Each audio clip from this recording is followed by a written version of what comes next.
By the Okay. So by the time I did my market survey, I realized I couldn't do restaurant. So I started teaching cooking workshops, and from there I started packaging spices. And I'm going to share with you what made me to stop the restaurant that I had planned to start to now move to start the teaching to start packaging spices. So for those, the recording started now. My name is Ebere Akadiri. And so there are stages for business development or product development, whatever you are focusing on. You can focus on the product or the business, they are the same. The first stage is clarity. What are you trying to produce? Sometimes people are not sure what they want to produce, and we're going to talk about it. The next one, which is very important, is validation. You need to validate your business or product idea before you launch. We can't wake up and say, I want to start a business, and the next day you launch it without checking whether it's going to be successful. A lot of people have wasted time, resources, money missing this particular point. And the next one is customer development, which is marketing, and then you launch, and then you think of growth and then scaling. Okay. So the people are in different rooms today. You are here. We are going to start with clarity and the validation for you. And so, what is clarity? It's all about you as the founder having a vision of that product. Why do you want to launch this business or product? Is there a problem in the market? How many people have these problems? Why do you want to launch it now? You have to be very clear about who needs this product. You have to be sure, is it an existing product or is it something out of the blues that you're going to start from the scratch? What is wrong with the existing product? What do you want to fix? That's what is clarity. And then you have to decide, where do you want to operate, locally, internationally, or globally? And then the most important thing, which is where I want to focus on before I take your question, is the steps that you need to take if you want to succeed in any business you launch. And I said this because I have launched at least 4 businesses. I knew the ones that failed and I knew why they failed, and I will tell you a bit about them. The first thing is validation. And validation is all about, now that you know what you want to do, who needs it?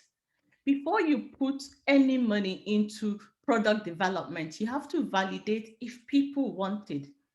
I have seen people wake up, want to start a business, take a bank loan, take investors loan, and then they go into launch because they feel within them, they're so passionate about this idea. They feel it's going to help the entire world. And only to start up after 1 year, the business collapses. We need to avoid that. So how do you validate your business? It could be through survey, through interview, through research. And I'll give you an example. When I came to the Netherlands and I wanted to start this spice product, if you have noticed here, you will notice that these products are not already in the market. These spice products in the middle here, I had to change the packaging. This was my initial packaging, but I had to change it, and I now have to have what I have today in the can. And this was as a result of me doing some market research. How did I validate my products? That shelf you saw there, I used to go to every trade show in the Netherlands, and then get them to taste the products to see what they can tolerate, what their taste bud cannot tolerate. And we kept remixing and changing until we're able to get what the market wanted. And then I did a lot of cooking workshops and probably cooked with over 5,000 people in the Netherlands. We did a lot of team building. So many people come, so I get them to taste my spices. I get them to taste the African food. And some of them, you could see that, oh, they're never going to take the spicy bits. And some of them really love the adventure. So I was kind of checking the market. So for you, you can choose any method depending on the products. Is it something you can go and give to people to test? Or is it something you just send the survey using like something like SurveyMonkey? Get some insights. But the important thing is after getting insights, you need to sit down and analyze. You have to be flexible at this point. You're not putting so much money. So you have to spend your time testing, throwing away, starting all over again. You need that patience to do it. It pays off later. And then by the time you're doing this, you are updating your assumptions. So maybe you thought you could, some people could, like I felt, oh, maybe everybody will be adventurous and try spicy spices. Then I found out, no, not everybody is going to accept that. So we have to change the mixes of the spices. So that's just an example. In your own case, you need to try first, go find the customers. Another thing is to get market feedback by, first of all, pricing your product, because when you're getting feedback, you want to check how much does it cost me to produce this thing. This is where so many founders make a lot of mistakes. They don't know how to price their products, and then they pay they pay coaches to teach them money mindset. There's really nothing like that. If you understand your pricing, you will be confident enough to put your products in the market in a very competitive manner. So get your pricing, then pre-sell. And what is pre-sell? It simply means that let people who told you that they love this product, let them put their money where their mouth is. Tell them to buy. Are people able to buy? Or are people able to kind of sign up to getting ready? Like now we're trying to put a list that we are launching at Taro Marketplace. We want people to just join and let's see if they're interested and see what people are looking for. And we've been doing this for almost a year now. So the important thing is whenever you decide whatever product you want to launch, come up with the idea and then start doing validation to understand what people are looking for. You can do your validation through research. You can do it by getting people to test. You can do it by phoning your friends, your relatives, or your potential customers. You can do it through market research, like go into the internet and find out how that product is doing. You can do it by relating with your competitors. Call them and ask them, this product you're selling, how is it doing? I want to enter this market. What can you tell me? And then get your market feedback. Find out if people like the price or not. See how you can adapt it. And then before you start producing and before you start launching, there are a few things I want you to see here, which is if you are launching an e-commerce product, what I want you to do, even after this meeting, is go to your website, put something we call a wish list. You've not started producing anything. Put a wish list and say, oh, I'm coming up with this idea. Will you like to know about the launch? If you enter your email address and details, we'll give you €5 discount when we launch. That is trying to make sure that people actually like what you're selling. So afterwards, you can go back and check, are people showing interest in this or not? This is how to pre-sell. Am I going to have enough customers? Another thing you can do, which we do, is create and sell your minimum viable product, which means go to your manufacturer to help you manufacture just a few items of whatever you want to launch, whatever product you want to launch, and then try and sell them. See whether people showed interest or not. If they didn't show interest, go back to your drawing board and start all over again. If they show interest, then get ready for your marketing and get ready to launch your business. And the next thing is customer development. Then you're thinking about your production. Are you going to produce it yourself? Are you going to use a co-packer, somebody to produce for you? Then you start thinking about your final packaging. You saw I showed you in Ataro the packaging we started with. It's not the packaging we ended up with. So don't try to be perfect. Just start. whether it's perfect or not, as you move on, you're going to pivot, you're going to try and fix things based on what you hear your customers saying. Then you're talking about marketing and promotion, distribution or supply chain, and customer acquisition and retention. And that is how you actually can sit down within a week or two from now, think out, think about the product you want to launch in the market. Are you passionate about it? What problem is your product solving? Who needs it? Why should they care? Think about it and immediately write something on your website or start calling up people and say, I have this idea. Are you interested? Or send them a survey or get the products, manufacture a little bit of it, show people to show whether they're interested or not. And as soon as you confirm all of these steps, then you're ready to start developing your product in a large scale and then moving into the market. So thank you very much for listening. And now is question and answer session. Let's talk about, your dreams, your plans. Where are you now in your business? What support do you need? So who is going first?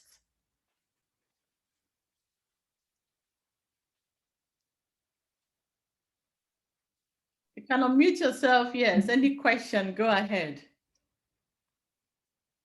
Hey, Vera, this is Christina. I'm just wondering, what are some ideas maybe to help get ideas rolling? Or, I mean, most companies I don't think would have the money to do market research.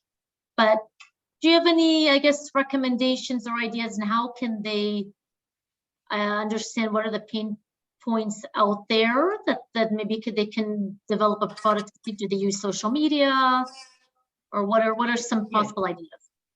I did that. I used social media. Yeah, so Anna, I'll let you talk. There are different ways you can do it. There's something called SurveyMonkey. So sometimes you open up a SurveyMonkey account. It's free, and put all your questions one after the other.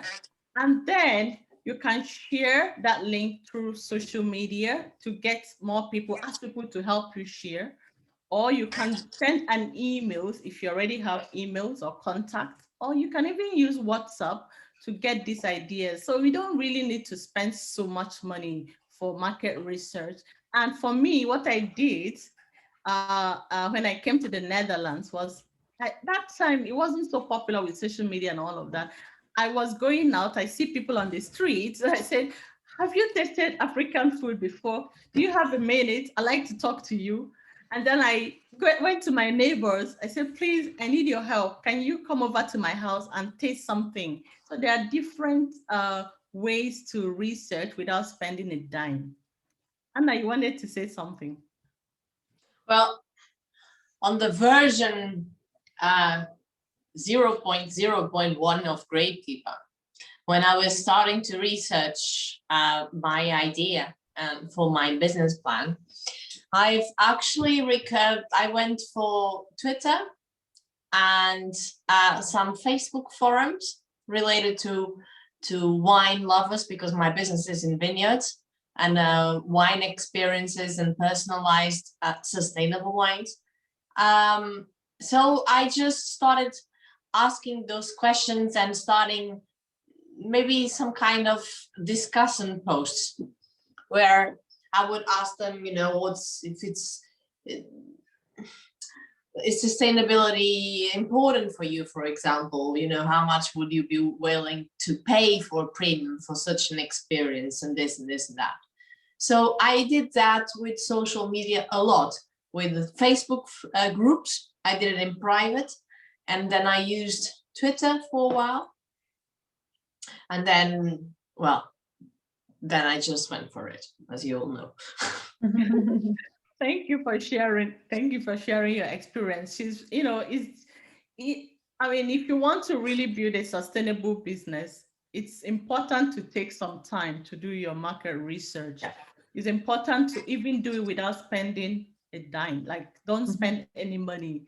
Like I said, what I did was I went out to talk to people one-on-one. But right now with Rise and Lead, we did a lot of, we We use questionnaires from like Survey Monkeys free to, send them out to people to find out their pain points. What do they want to see in women initiatives? And that helped us to offer something nobody was offering at that point. So this is the importance of survey. So, and it depends on the type of products.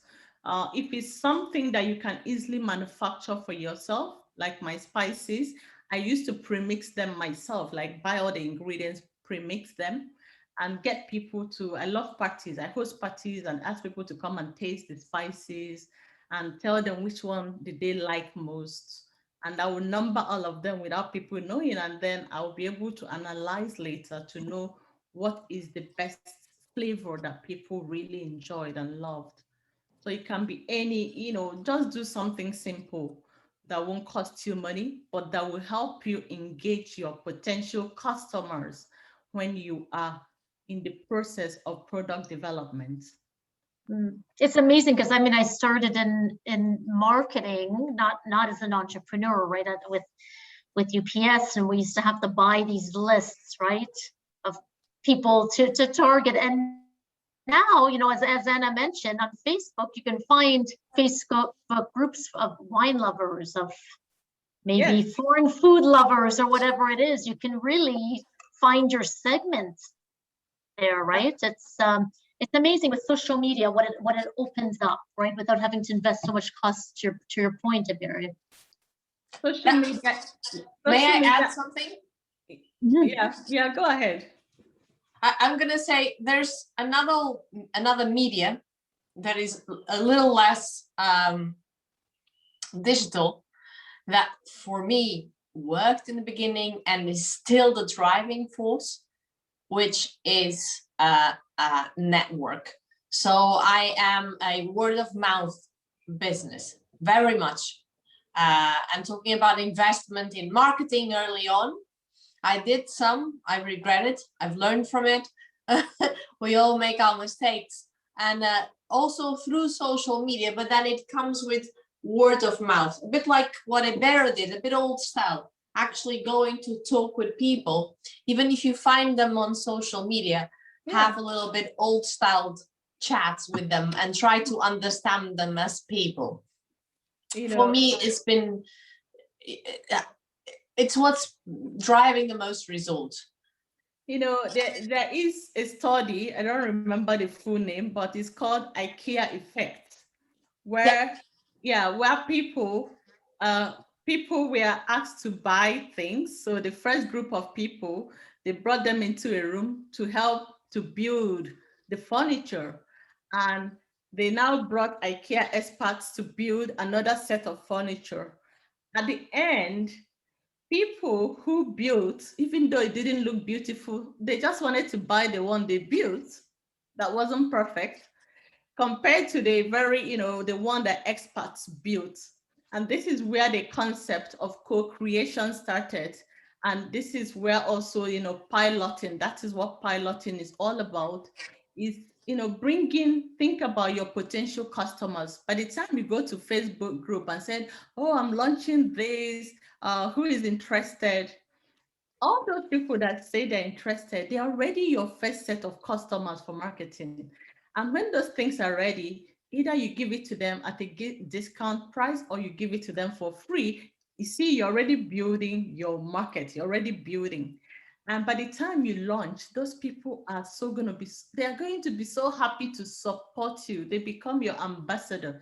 They will be the ones sharing it all over social media. So that's why it's important to have this focus group who can help you circulate and help you. It's more like a traditional style of marketing, but the important thing is that you're not wasting so much money to launch a business or a product only to find out that nobody wants it. And the mistake I mentioned earlier that I made in Ataro Food is that when I was doing the spices, I was only talking to consumers, people who come to my cooking classes, people I meet at the trade show. I didn't carry along the supermarkets. So when I was ready, I wasted money to have these beautiful supermarket packages. I couldn't get into supermarkets. And because they said, oh, they don't think anybody will buy African products. I said to them, I've already sold 8,000 pieces to consumers. And they're like, no, we're not sure.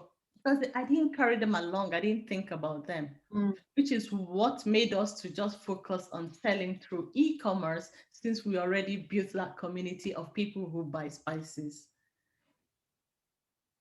Yeah. So I don't know if anybody has any other question to ask or contribution. This is the idea for this room is to, to have a conversation, not just about teaching. Feel free, unmute yourself, your video. If you have any other question, please feel free to ask. I see Stella, I see quite a good number of people. I like the point that you made is about the ecosystem, right? So to understand, I mean, in the end, you did well, you worked with e-commerce, and that's okay. But I guess as you're developing your product, who could be your influencers? Who could be your cheering club? I mean, who Yes. should you think about in your ecosystem to bring along with you on the journey? I think that's a really interesting point. Yes, it is. It is. And, that also happened to me the first time I launched a restaurant in Nigeria. I had this soft launch where, first of all, I spoke to people to find their pain points about restaurants. And I gathered all that insight and tried to focus on creating something that will solve those problems. And I invited all of them to a soft launch, and they were so happy that, I gave them, had a party for them. They were not paying, they were so excited. And so when we eventually launched, they brought a lot of their friends. So we had like 200 people on the first day of the launch, and within a month we had 500. Is the power of community. So whatever products you want to launch, think about building a community around it first, and let them help you to co-create, co-develop, and just be asking them, what does this look like? Do you think I should use this label or not? All of those questions, you may not really need the answers, but you're doing it to build a community because they are so excited to help and support you. That's one thing I've seen that works whenever you want to launch either a product or a new business. Yeah.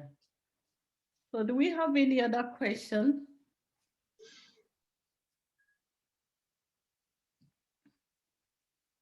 Any other? Okay.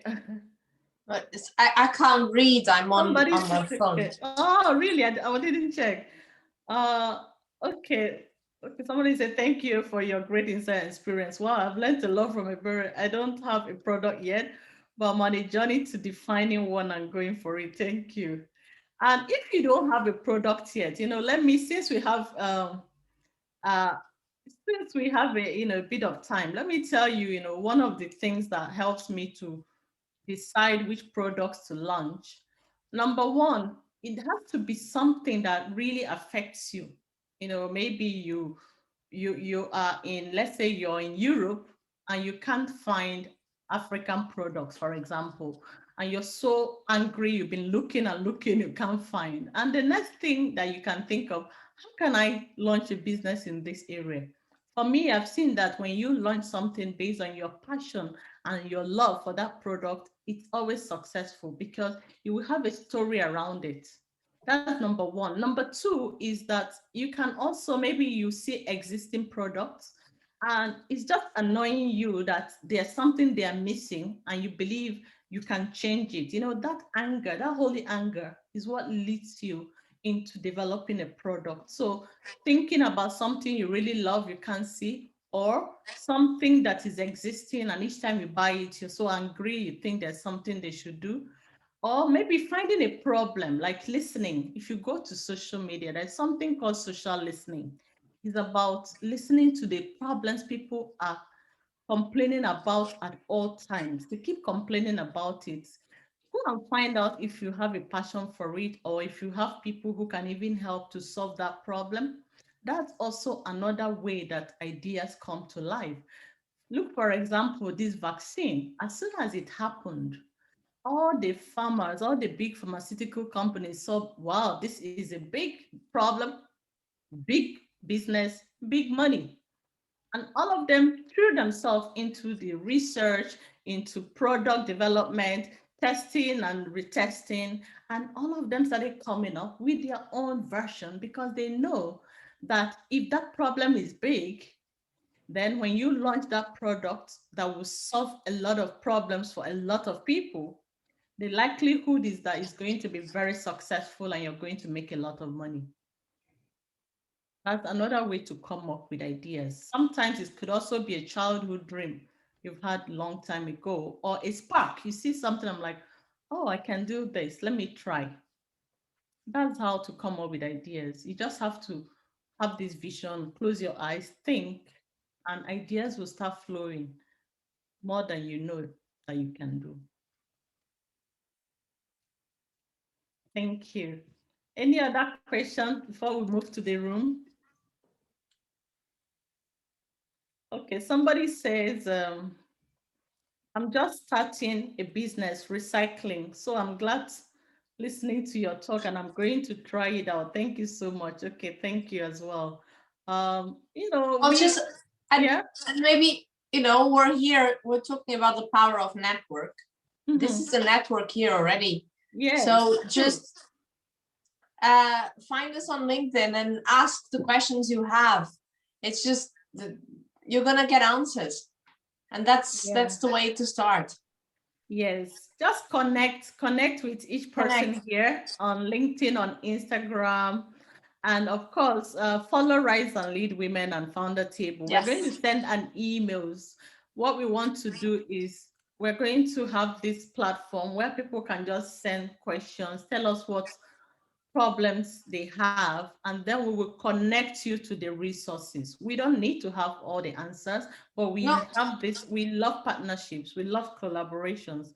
We can find you the resources you need to either grow your business,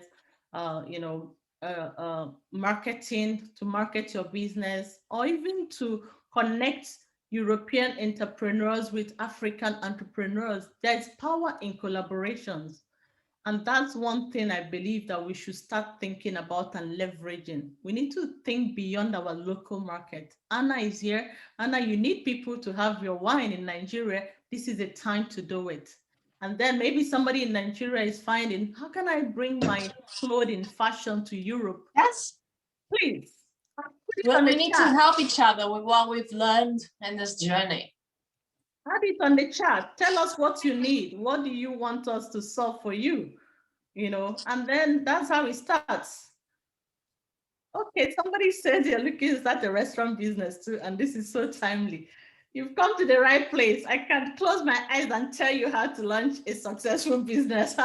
But, you know, connect with us outside here and let's take it up from there. You know, feel free to send us private messages on LinkedIn, on Instagram, and ask your questions. You know, I'll be happy to answer your questions, especially when it comes to restaurant. I love that.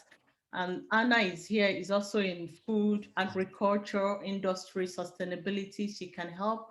Ask Christina. There are people in UPS, they have, you know, we have experts, and we're going to share all the videos with you so that once you cross this first stage of product development, you can move to the to learning how to use social media. I can't wait to listen. And then you can move to learning how to export.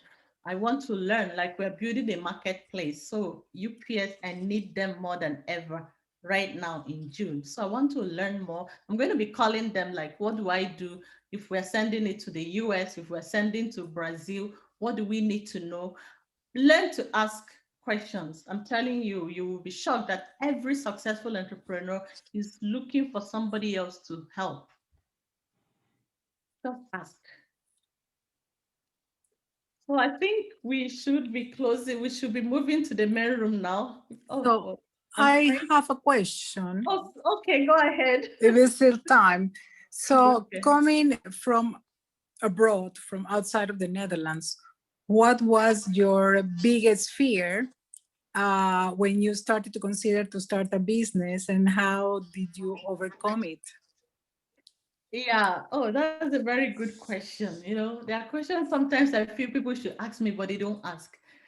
You know, when I talk, people feel too confident. Very, how did you do that? They never know half of the story. I was, for 1 year, I was so afraid to start up a new business in the Netherlands. I was going from one networking meeting to another, which is why I created Rise and Lead Women Network, because all the networking meetings I was going to, I never saw one person doing product-based business. Anna is here. Sometimes two of us will complain that we're tired of networking, that nobody is into product-based business. Everybody is service. I mean, service is good, but some of us, we are wired to touch, create something, okay? And I was so afraid. I was going from one place to the other. Let me tell you what helped me. One day I said to myself, Ebere, you did this in Nigeria. You succeeded. You failed. You succeeded. What, what are you afraid of? Just try it again. If you fail, already you know how to fail and know how to come out from the failure. Just try. So you need a lot of mindset shifts. Just speak to yourself and do it scared. So even when you're doing it, you're so scared, you're not sure, please just go ahead. I'm telling you, one of the things that is making people not to achieve their potential today is because they're too afraid. And it's okay to be afraid. Being afraid means you care about what you're planning to do. So just go ahead and do it. That's what I did. I was so afraid, I'm telling you. New country, different language, people that I don't know, no network, zero. I just said, I'm just going to do it. I'm going to attend networking meetings. I'm going to speak to people, strangers. I was speaking to strangers. You can't believe this on the street. Just do it. It's fearful, but just start. Thank you. And thank you for sharing your experiences. Thank also. you. Okay, so we need to, since I have to be on that stage now, thank you. I'm trying to get connect you by LinkedIn and check. Okay, please go ahead and connect with all of us, you know, and feel free to also type in the chats, like when we're out there. So I think we need to close this room now, right? Is it time? I think, yeah.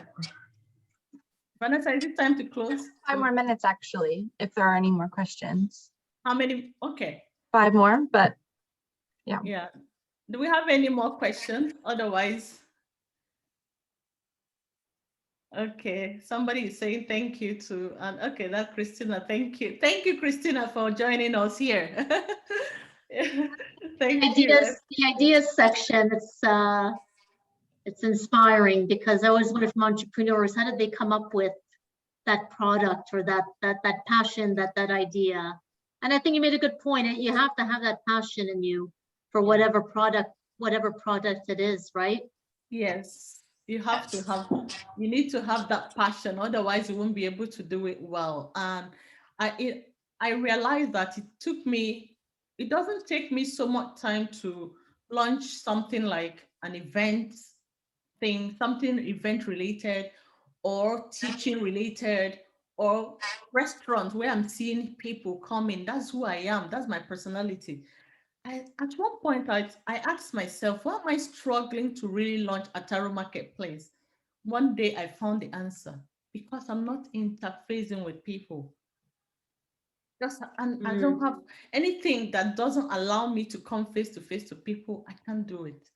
So I had to bring a team who can help to move it forward. Let me come up with the ideas. I can't be in front of it because I'm not going to do it very well. The passion is really not there.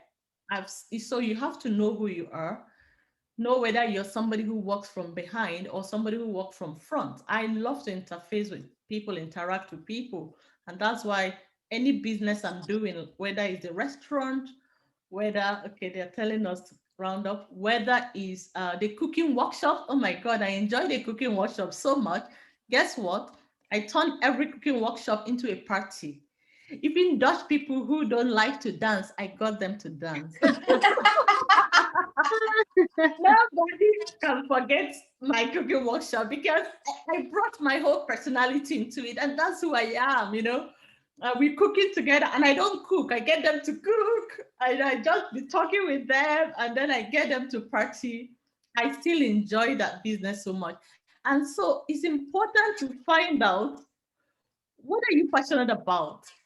I'm not saying you should do a passion business. I'm saying whatever business you do, the role you need to play there is the one that, brings out your personality and your passion. You needed to see me at those trade shows talking to like 3,000 Dutch people because I would be the only Black person there. And, I'll get them to dance. And, this is me. That's just who I am. And when I do such things, so one thing I have seen, which we are doing with the Ataro Marketplace, I said to my husband, I'm going to turn Ataro Marketplace into a party place. He said, how? I said, we're going to do a launch, like a trade show, online, virtual trade show, where we'll be playing music and getting people to shop online and then make some speeches. This is me bringing my personality into something that's not supposed to happen. So find your personality, find who you are, and that's how you succeed in business. Mhm. I would glory. See how this I would is love to see. I would love to join one of these cooking classes. Yeah, okay. Me too. Get ready. Get ready. When the pandemic is completely over, yeah, we're gonna do that. Yes. We will. Yeah. So let's go out to the main room. I don't know how. I think what we're gonna do is we're going to leave the room so I can remind her to close the room for everybody. So if we leave the room,